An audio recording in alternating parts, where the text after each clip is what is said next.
شالیکاری از ساحه‌های افضلیت‌نوک ساختار کشاورزی به حساب رفته با نظرداشت خصوصیت ژنتیکی این زراعت آن در آب کشت و با آب پرورش کرده می شود.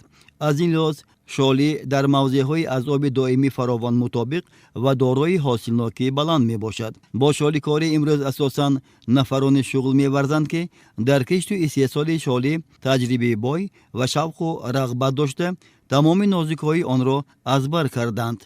امروز کشت شالی در حدود 10 شهر و ناحیه‌های اگروصنعتی گذرانیده شده. همه سال مساحت بیشتری آن در ناحیه‌های باباجان غفاروف، شهر پنجکین، سپیتامین، جباررسول و اسفره به قید گرفته می شود. از بس که استعمال برنج از طرف اهالی چون خوراکی روزمره به حساب رفته طلبات به آن هیچگاه کاسته نمی گردد، مساحت کشت شالی و استحصال برنج نیز سال از سال رو به افزایش دارد. برای این اساساً زمین‌های نزد ساحلی دارای منبع آبی فراوان و از حساب زمین‌های بیکارخوابیدی نمناکیش بلند آبیاری شونده و امثال آن استفاده برده می شود.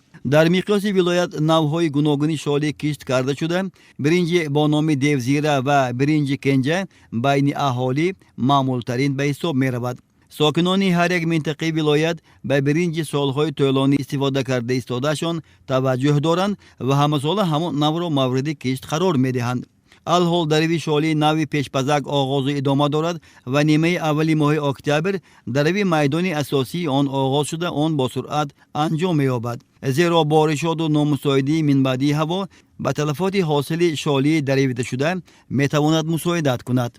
در ناحیه 1025 هکتار کشت شالی گذرانده شده است که این در جماعت دهات دهمای کشت کرده شده است. حالا آغاز دریافت شالی سر شده است. حاصلناک از روی اپرابسته 55-60 سنتر برآمده ایستاده است از 1 هکتار.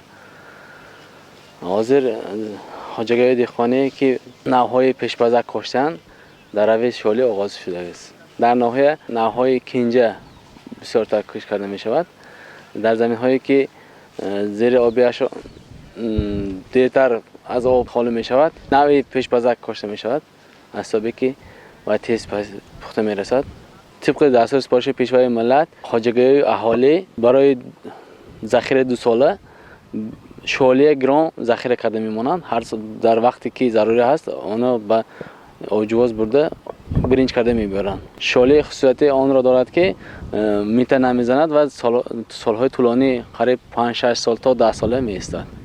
اگر به معلومات آماری نظر اندازیم از سال 2010 تا امروز مساحت کشت شالی 1205 هکتار زیاد کرده شده است و این افزون شوی مساحت کشت شالی اساساً در خواجگاه‌های شهر پنجکین و ناحیه‌های سپیتامین و باباجان غفاروف به نظر می رسد. باید تذکر داد که رشد ساحه شالیکاری از طلبات اهالی به استعمال برنج به میان می آید و این ساحه مورد توجه دائمی قرار دارد. شالیکاران امروز نه تنها بازار داخلی ولایت را با برنج اعلی‌صفت تمام سال تامین می نمایند بلکه در بازارهای حدود جمهوری نیز مردم از نوع‌های مختلف برنج خواجگاه‌های ولایت برخوردارند.